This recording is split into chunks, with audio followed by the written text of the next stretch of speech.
À mes amis et frères, une autre vérité qui n'a jamais été portée à votre connaissance pendant que les médias impérialo-sionistes vous gargarisent toujours et encore avec le passé des Juifs.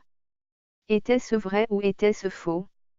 Peu importe, mais inquiétons-nous de ce que font ceux qui se passent pour des victimes d'hier et ce qu'ils font aujourd'hui. Et ce qu'ils font aujourd'hui, personne n'en parle. On ne peut être contre la libération de ce territoire, mais il faut regretter le fait que nous risquons de ne pas être de cette génération qui aura le plaisir de visiter cette terre spoliée par des fugitifs devenus des monstres, des fugitifs qui ont été ramassés d'Europe pour être parqués en Palestine en attendant que les nerfs des nazis se refroidissent. Les autochtones arabes ont reçu humainement ces ramassés et leur ont offert gîtes et couverts selon la tradition arabe. C'était pour apaiser leur douleur, telle que prescrit par leurs lois religieuses. Ces invités d'un jour sont devenus les maîtres des lieux. Au malheur quand on accueille n'importe qui. Et les vrais maîtres des lieux sont devenus étrangers dans leur propre, chez soi, sur leur propre terre. Comment faire déguerpir ces fugitifs, ces sensus, ces comédiens qui se la jouaient comme des mesquins qui pleurent pour apitoyer le monde? Doit-on leur offrir des boissons et des friandises pour les pousser à aller se faire voir ailleurs? Non, et 1000 fois non. Feu Houari Boumedienne avait bien conseillé son alter ego Feu Arafat en lui disant ceci. Si vous voulez réussir, suivez pas à pas la révolution algérienne, une seule voix et une seule voix pour parler de la Palestine. Une seule armée pour combattre l'adversaire réputé pour avoir dans son pactage des couches hygiéniques par excès de courage, nettoyez de vos rangs tous les collaborateurs et harkis, semez la terreur, tels sont les premiers pas pour réussir, Sikh.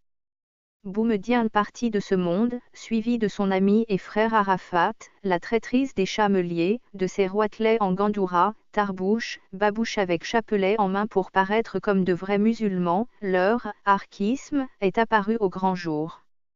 Ceux-là veulent brader la Palestine, la prunelle de nos yeux, au monde impérialo-sioniste pour se maintenir sur leur trône.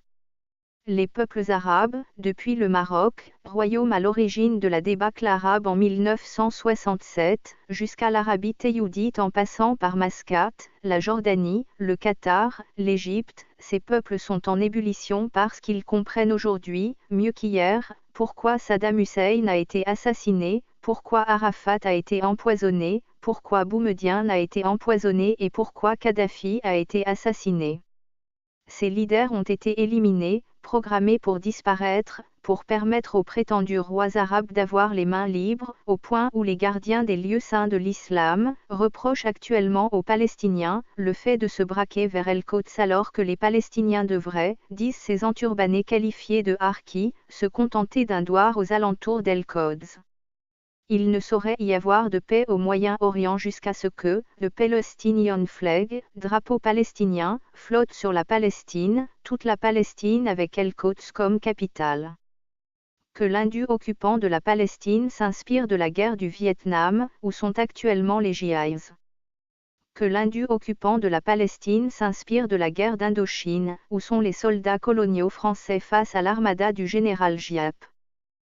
Que l'Hindu occupant de la Palestine s'inspire de la guerre d'Algérie où une poignée de pauvres paysans, armés de simples fourches et de fusils de chasse, ont fait brouter l'herbe de cette merveilleuse Algérie à 1 million de soldats coloniaux, super armés, qui s'en iront bredouille, puisqu'ils n'y avaient aucun espoir de s'approprier cette terre, appartenant à d'autres. Que l'Hindu occupant s'inspire de ces pages d'histoire. Il n'y a rien à négocier avec ces gens.